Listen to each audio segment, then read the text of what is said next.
오늘 하나님께서 여러분들의 삶과 여러분들의 가정에 또 여러분들의 건강에도 복을 주시고 여러분들의 삶이 하나님으로 인해서 복되시기를 주의 이름으로 축복합니다.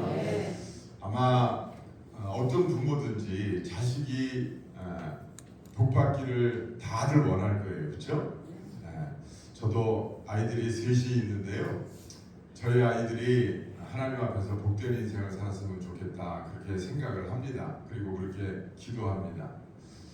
그런데 그래서 제가 아이들한테요 가끔가다 효도를 강요할 때가 있어요.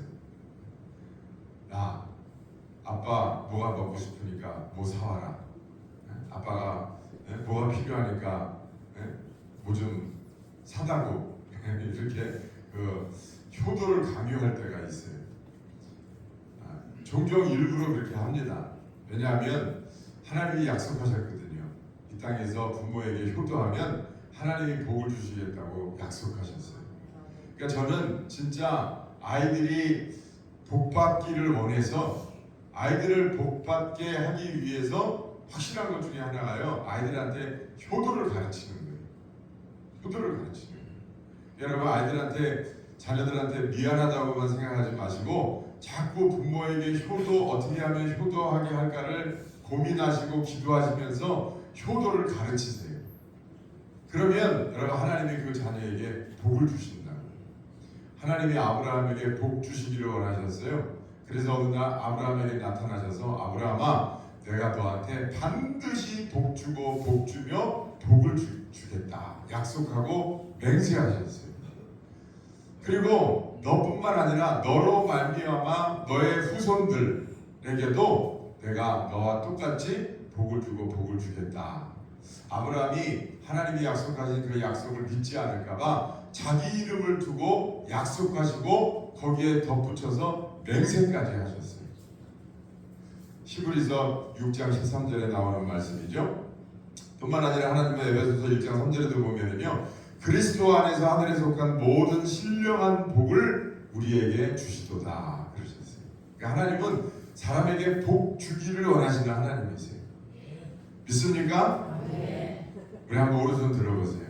하나님은 나한테 복 주고 싶어 하신다. 누구한테요? 나한테. 믿습니까? 네. 여러분 하나님이 복 주기를 원하시면은요 방해할 존재가 없어요.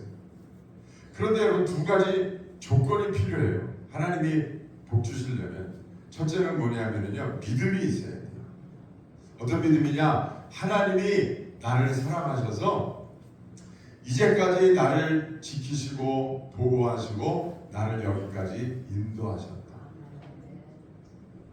그거는 내가 오늘 잘나서 똑똑해서 내가 뭔가 가져서 오늘의 내가 된 것이 아니라 하나님이 살아계셔서 나를 사랑하셨고 그렇기 때문에 나를 지키시고 보호하시고 인도하셔서 오늘날 내가 여기 있다라고 하는 믿음을 가져야 돼요.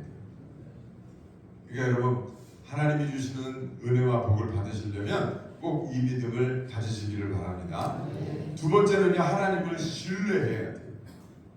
하나님께서 이제까지 나와 그렇게 함께 하신 것처럼 나의 미래도 하나님이 동일하게 변치 않으시고 은혜를 베푸시고 복을 주실 것이다 라고 하나님을 신뢰할 수 있어요. 오늘 설교 제목을 같이 한번 읽어보십시다. 시작. 과거가 보여야 미래가 보인다. 그렇습니다. 과거가 보여야 미래가 보이는 거예요. 과거에 하나님이 내게 역사하신 그 사실이 보여야 미래에 하나님이 내게 어떻게 대하실지 그게 보이는 거예요. 하나님은 변치 않으시는 하나님이시다 그러셨어요. 하나님이 우리를 향한 사랑은요 이미 2026년 전에 십자가에서 당신의 아들을 십자가에 못 박으실 때 이미 확정됐어요. 우리의 죄를 용서하시기 위해서 당신의 아들을 제물로 내어주시고 내어놓으시고 내가 너희들을 이렇게 사랑해 고백하시고 그 사랑은 영원히 변치 않겠다고 약속하셨다. 그러니 여러분 그 사랑을 신뢰하시기를 주의 이름으로 축원합니다. 오늘은 맥주 감사절이에요. 그리고 하나님은 이 절기를 지키실 것을 우리에게 명령하셨어요. 그런데 성경에 보면은요, 두 군데서 명령하고 계세요. 첫째는 출애굽기 23장에서 명령하고 계시고, 그때는 너희는 맥추절을 지켜라 이렇게 말씀하셨고요. 오늘 두 번째로 우리가 읽은 본문에서 두 번째로 하나님이 맥추절 지킬 것을 명령하고 계세요. 신명기 16장이죠. 너희들은 77절을 지켜라 그러셨는데, 이 77절이 바로 맥추절의 또 다른 이름이에요. 왜 하나님이 맥추절을 지키라고 하시느냐? 하나님은 이스라엘 백성에게 이 맥추절을 지키라고 명령하시면서 두 가지를 기대하고 계세요. 첫 번째는 과거의 하나님을 기억하라는 거예요. 이스라엘은 첫 수확을 보면서 자신의 노력이 아닌 하나님께서 우리를 여기까지 인도하셔서 여기서 열매를 맺게 해주셨구나, 이것이 전적인 하나님의 은혜로구나, 하나님이 하신 일이구나, 이것을 이스라엘 백성이 깨닫기를 원하셨어요. 그래서 맥추절을 지키라고 하시는 거예요. 출애굽기 23장에서 맥추절을 지키라 말씀하실 때는요, 때가 언제냐면 이스라엘 백성이 출애굽해서 홍해를 가르고 출애굽해서 광야에 나온 지 석 달밖에 안 됐을 때였어요. 여전히 광야에서 집도 없고 먹을 것도 없고 그럴 때 명령하셨어요. 그리고 오늘 본문의 신명기 16장은요, 광야 40년을 지나서 이제 가나안 땅을 목전에 두고 말씀하시는 거예요. 시대적인 차이가 있어요. 광야 생활을 시작할 때 그때 맥추절을 지켜라 그러셨고, 가나안 땅에 들어가기 전에 지켜라 그러셨고, 실제로 맥추절을 지키는 것은 언제냐면 광야에 들어가서 첫 농사를 짓고 그리고 그 소출을 가지고 하나님 앞에 맥추절을 지키게 되는 거예요. 자, 여러분, 애굽의 종살이에서 하나님이 이스라엘 백성을 건져주셨어요. 하나님은 그거를 기억하기를 원하고 계세요. 이스라엘 백성에게. 이스라엘 백성이 애굽에서 어떻게 나왔습니까? 거기서 정말 그 애굽 사람들을 섬기면서 철저하게 짐승 대접을 받았어요. 사람 대접을 못 받고 노예였어요. 종이었다고. 근데 거기 하나님이 10가지 재앙을 퍼부으셔서 모세를 통해서 이스라엘 백성을 애굽에서 건져내셨어요. 그리고 나와서 이스라엘 백성이 여러분 나올 때부터 사실은 또 더 큰 문제들이 있지 않았습니까? 홍해가 가로막고 있었고, 또 광야에 나오니까 먹을 게 없고 물이 없었고, 또 이스라엘 백성을 노리는 또 주변에 있는 세력들이 있었고, 가나안 땅에 들어가는 것은 쉬웠나요? 요단강을 건너야 했고, 그 과정에서 또 여러분 하나님께서 명령하시는 것을 이스라엘 백성이 순종하지 못해서 또 여러 가지 어려움이 있었고, 하여튼 그 모든 고난을 다 겪고 나서 그리고 가나안 땅에 정착을 했어요. 그러니까 여러분, 하나님 맥추절을 지키라고 하신데, 이 맥추절은 수확을 기념하는 절기가 아니라 사실은 이 맥추절은요, 하나님의 은혜를 기억하라고 하는 절기. 기억이 사라지면, 하나님 베푸신 은혜에 대한 기억이 사라지면 감사가 사라져요. 사람이요, 감사가 사라지면 뭐가 찾아오는지 아세요? 교만이 찾아와요. 뭐가 찾아온다고요? 교만이 찾아와요. 뭐가 사라지면? 감사가 사라져요. 과거에 대한 기억이 사라지면 감사하지 못하게 됩니다. 감사를 잃어버리면 내 안에 교만이 찾아와요. 교만은 뭐의 선봉입니까? 패망의 선봉입니다. 망하는 지름길이에요. 그러니까 여러분, 과거를 기억하고 하나님의 은혜를 잊지 않는 게 얼마나 중요한지 몰라요. 그래서 하나님은 자꾸 기억하라고 하시는 거예요. 그래서 이런 절기도 만들고 저런 절기도 만들고, 그러면서 하나님이 너희들에게 어떻게 역사하셨는지 잊지 말고 기억하라고 하나님 말씀하시는 거예요. 열왕기서에 보면은요, 히스기야 왕이라고 있어요. 히스기야 왕이 병들어서 죽게 됐어요. 근데 히스기야 왕이 하나님 앞에 기도해요. 하나님 살려주세요. 그러니까 하나님이 그 히스기야 왕의 눈물의 기도를 들으시고 히스기야 왕을 병에서 낫게 하셨어요. 고쳐주셨어요. 감사하잖아요. 히스기야 왕이 그 하나님의 은혜를 잊지 말아야 되는데 그 은혜를 잊어버리고 말았어요. 그 은혜를 잊어버리고 말았어요. 그래서 역대하 32장 25절에 뭐라고 기록이 되어 있냐면 이렇게 기록이 되어 있어요. 히스기야가 마음이 교만하여 그 받은 은혜를 보답하지 아니하므로. 히스기야 왕이 은혜를 받았는데 그 은혜를 잊어버렸어요. 그래서 어떻게 했느냐? 주변에 바벨론이라고 하는 큰 강대국이 있었어요. 근데 이 히스기야 왕이요, 그 바벨론 사신이 자기가 이제 병이 났으니까 소문이 났어요. 그래서 바벨론 왕이 사신을 보냈어요. 그 사신이 왔어요. 히스기야 왕이 뭐라고 해야 되느냐? 네, 내가 죽을 병에 들었었는데 살아계신 하나님이 나를 고쳐주셨습니다. 하나님이 저를 고쳐주셨으니 하나님이 이 하나님의 백성인 나라 이스라엘도 하나님이 지켜주실 겁니다. 그렇게 선포를 했어야 되는데 이 바벨론은요, 이스라엘을 속국으로 알아요. 속국으로. 예? 군대가 밀려 들어와서 직접적인 정치를 하지 않을 뿐이지 조공을 갖다 바쳐야 되고 세금을 갖다 바쳐야 되고 그냥 종의 신분이었어요. 결국은 이 바벨론에게 망하게 되죠. 납니다. 근데 히스기야 왕이 그 전에 하나님이 나를 고쳐주셨는데 이렇게 과거를 기억하고 감사했으면 얼마나 좋으려면. 그 사신이 왔을 때 자기 그 국고 나라에 보물들이 쌓여 있는 그 창고를 개방하면서 그거를 다 보여주는 거예요. 나라의 국력을 바벨론 사신에게 자랑을 하는 거예요. 자랑하는 이유가 뭐냐? 우리나라를 지켜주세요. 당신들이 힘이 강하니까 우리나라를 지켜주세요. 여기 이렇게 많은 금은보화가 있고 우리가 당신들에게 줄 게 너무나 많으니까 우리를 지켜주세요. 이런 생각으로 그거를 자랑을 하는 거예요. 하나님이 그래서 히스기야가 마음에 교만하여 그 받은 은혜를 보답하지 않았다고 그렇게 말씀하셨어요. 그리고 하나님은 그렇게 하는 이 히스기야를 보고 그 국고에 있는 그 모든 보물이 결국은 바벨론의 것이 될 것이라 그러셨어요. 그리고 하나님이 예언하신 대로 그대로 됐어요.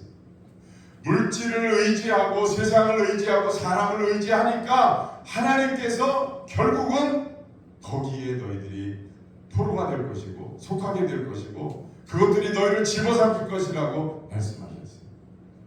히스기야 왕은 마땅히 과거를 기억하면서 감사하면서 이제까지도 지키신 하나님이 과거에도 지키신 하나님이 미래에도 함께 하시고 도와주실 것이라고 믿었으면 하나님이 그 나라와 히스기야 왕을 지키셨을 거예요. 사랑하는 여러분, 이 맥주감사주일은요 바로 그거예요. 이제까지 하나님께서 우리를 지켜주신 것, 하나님께서 함께 하신 것, 하나님이 도와주셔서 내가 여기까지 온 것, 그것을 잊지 말고 기억하라는 거예요. 그리고 감사하라는 거예요. 그리고 하나님을 신뢰하라는 거예요. 그 하나님이 우리의 앞으로의 미래도 함께 하실 것을 신뢰하고 믿음을 가지고 하나님을 의지하고 살면 하나님이 도와주실 거예요. 그 믿음을 고백하는 절기가 바로 이 맥주감사절인 줄로 믿습니다. 하나님을 신뢰해야 됩니다. 여러분, 이스라엘 백성이 첫 열매를 드린다고 하는 것은요 결코 쉬운 일이 아니었어요. 왜냐하면 이스라엘 백성이 이 첫 열매를 얼마나 학수고대했겠어요. 광야 40년 동안 광야 생활을 하면서 이스라엘 백성은요 지금 가나안 땅에 들어가서 자기들이 땅을 개간하고 농사를 져야 되는데, 아니 가나안 땅에서 누가 유대인들 오셨습니까? 이스라엘 백성들 오셨습니까? 여기 땅이 준비됐으니까 농사를 져서 잘 먹고 잘 사세요. 그럽니까?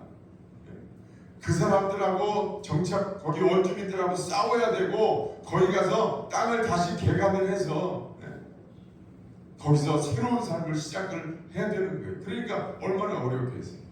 더군다나 지금 이 가나안 땅에 들어온 이스라엘 백성들은요 농사 경험이 없는 사람들. 생각을 해보세요. 그때 여러분 사람이 많이 살아야 60세, 70세, 진짜 많이 살면 80세 그럴 때였는데 40년 동안 광야에서 이스라엘 백성은 농사를 져본 적이 없어요. 하나님이 주시는 만나와 메추라기를 먹고 살았지 농사를 져본 경험이 없다고요. 그러니까 농사 경험도 없는 사람들이 생분이 땅에 가서 땅을 개간하고 다 나무를 베고 돌을 다 실어 나눠서 농사를 졌는데 그게 첫 수확을 거두는 거예요. 여러분 그 첫 수확은요 그냥 첫 수확이 아니에요. 오늘은 돈만 있으면 언제든지 마트에 가서 음식을 사지만 고대 이스라엘은 달랐어요. 먹을 것이 없고 씨앗도 없고 그것을 하나님 앞에 제물로 드리면 가축을 먹을 것도 없고 다음 농사도 지을 수 없었어요.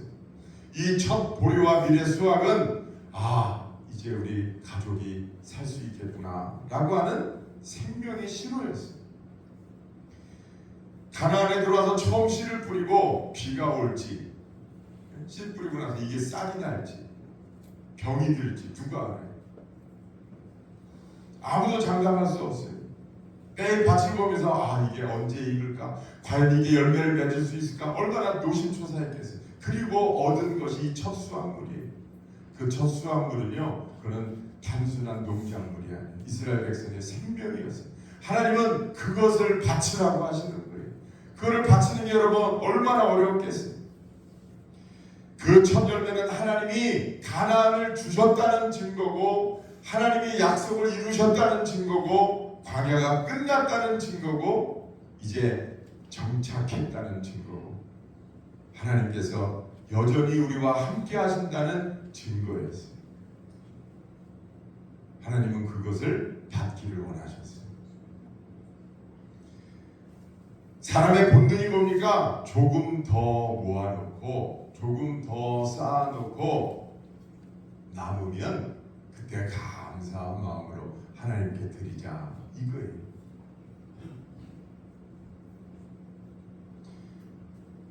그런데 하나님은 먼저 가져와라 하세요. 그게 맥주전의 포인트예요. 사람은 남는 것을 드리려고 하지만 하나님은 그것을 먼저 가져오면 남은 너의 시간과 인생을 내가 책임질게. 그것을 믿어보지 않겠니? 말씀하시는 게 바로 맥주전이에요. 하나님이 이제까지 함께 하셨어요. 하나님이 넘어질 때 일으켜주시고 아플 때 고쳐주시고 하나님이 주저앉아 있을 때 다시 힘을 주셔서 여기까지 왔어요. 저를 보면 그래요. 우리 인생에 하나님이 도우시고 역사하셔서 여기까지 왔어요. 그래도 우리는 여전히 남는 시간, 남는 체력, 남는 물질 가지고 하나님을 섬기려고 해요. 이스라엘 백성의 믿음이 그랬단 말이에요. 그런데 하나님은요 먼저 가져와라. 하나님이 거지예요. 하나님이 그거 없이는 하나님이 하나님 되실 수 없어서 그게 필요해서 하나님 드리라고 하시는 거예요. 하나님이 받기를 원하시는 것은 우리의 믿음과 우리의 사랑이에요. 여러분 그 사실을 꼭 기억하시기를 바랍니다. 하나님이 우리에게 그렇게 강요하시는 것은 우리에게 복 주기를 원하셔서 그렇게 하시는 거예요. 자식이 복 받기를 원해서 효도를 강요하는 것처럼 하나님은 그런 하나님이세요. 여러분 의지할 것도 없고 정말 힘들고 어렵게 사는 과부에게 하나님께서 그 과부가 아들이 하나 있었는데 선지자를 하나님이 그 엘리야에게 보내세요. 엘리야 선지자를 그 과부에게 보내세요. 그리고 거기 가서 그 과부한테 먹을 거를 달라고 해라. 엘리야가 갔는데 그 과부가 식사가 양식이 딱 한 끼밖에 없어. 자기 아들하고 자기하고 먹을 딱 한 끼 양식. 근데 엘리야가 그걸로 가서 밥 해와라. 근데 그 과부가 그 말을 믿고 하나님을 신뢰하고 진짜 한 끼 양식을 잘 대접을 했어요. 선지자는.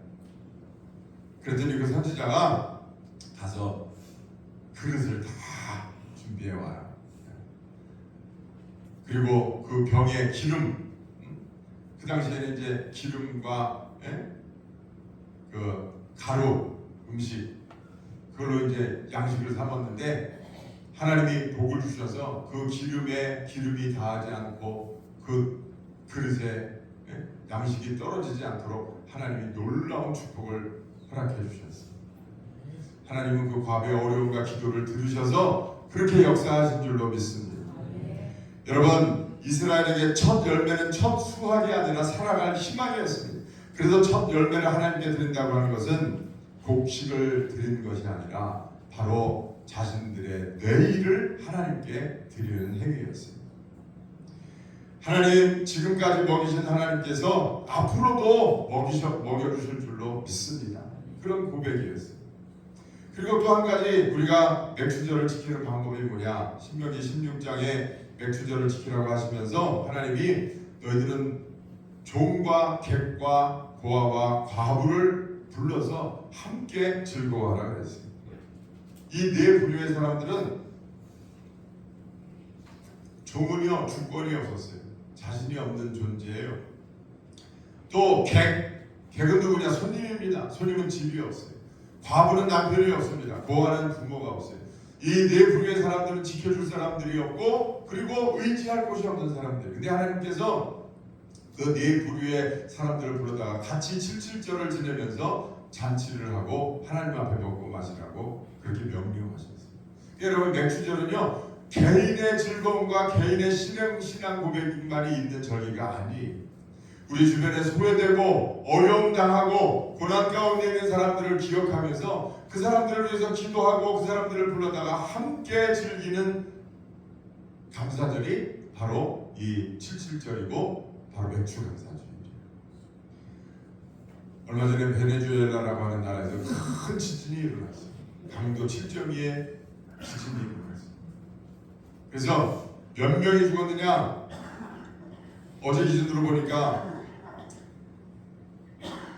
죽은 사람만 공식 집계된 게 2,954명, 부상자가 12,000명, 실종자가 41,000명.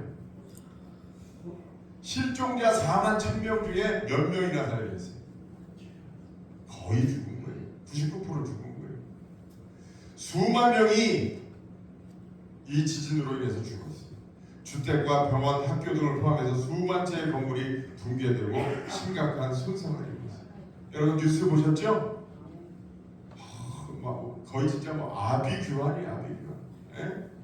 정말 생지옥이 따로 없더라고요. 물도 없고 집도 없어서 정말 진짜 너무나 어려운 당하고 있더라고요. 그래서 우리도 어렵지만 지금 우리 살림도 어렵지만 이 어려울 때 어려워 그러면 점점 더 어려워져. 죽고자 하면 살고 살고자 하면 죽는. 어떤 마을에 두 샘이 있었어요. 그런데 한 마을은요 그 샘을 가지고 너무 그 샘이 마를까봐 겁이 나가지고 마을 사람들한테 딱 시간을 정해가지고 시간과 순번을 정해가지고 샘물을 먹게 했어요. 그리고 어느 날은 샘물이 점점 말라가니까 샘물을 못 먹게 하는 날을 만들었어요. 그날은 샘물 금지. 근데 한 마을은요 샘물에서 그런 거 없이 하나님이 주신 샘물이니까 또 솟아날 것이다 믿고 열심히 갖다 퍼먹었어요. 나중에 시간이 지나는데요 점점 쪼그라지는 그 샘은 점점 비틀어 말라져가지고 나중에는 샘물이 나오더라고요. 근데 열심히 퍼다먹은 샘물은요 샘물이 더 많아지는 거예요. 하나님의 일은 그래요. 세상 일은 여러분 그렇다고 해서 절약하지 말고 낭비하자는 이야기가 아니에요. 하나님의 교회에서 하나님의 일을 주력하면서 재정을 아끼려고 하는 거는요 그거는 어리석은 거예요. 그래서 우리도 어렵고 힘들지만 우리가 베네수엘라가 이렇게 어려움 당하는데 우리가 나눌 수 있는 만큼 우리가 나누고 그들을 위해서 우리가 물질로도 선교하고 그리고 기도도 우리가 해주고 이렇게 해야 되겠다. 그런 생각을 기도하면서 갖게 됐어요. 이번 맥주절을 준비하면서. 뭐 우리가 많이 할 수는 없어요. 그러나 우리가 할 수 있는 최선의 힘을 가지고 우리가 그들과 함께 이 맥주절을 지내면 하나님이 기뻐하시고 하나님이 우리 대형교회에 더 큰 은혜와 복을 더하실 줄로 믿습니다.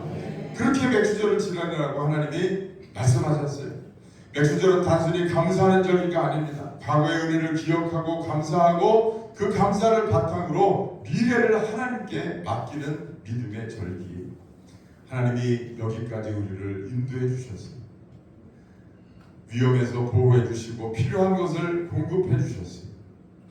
우리 대형교회가 이제 65년 이 세월 동안 하나님이 이 지역에서 하나님께서 교회가 사라지지 않고 오늘날의 대형교회가 이렇게 보존할 수 있도록 하신 분은 하나님이세요. 여러분들의 건강을 지켜주시고 오늘 이 자리에 앉기까지 역사하신 분은 하나님이신 줄로 믿습니다. 그러므로 여러분 과거를 기억하고 이제까지 역사하신 그 하나님께서 앞으로의 미래도 함께 하실 것이라고 하는 굳건한 믿음을 가지고 하나님을 신뢰하고 하나님께 소망을 두고 하나님을 세상에서 가장 귀한 분으로 그리고 나의 첫 번째 우상으로 첫 번째 섬길 분으로 하나님을 섬기는 저와 여러분들 다 되시기를 주의 이름으로 축원합니다. 기도하겠습니다.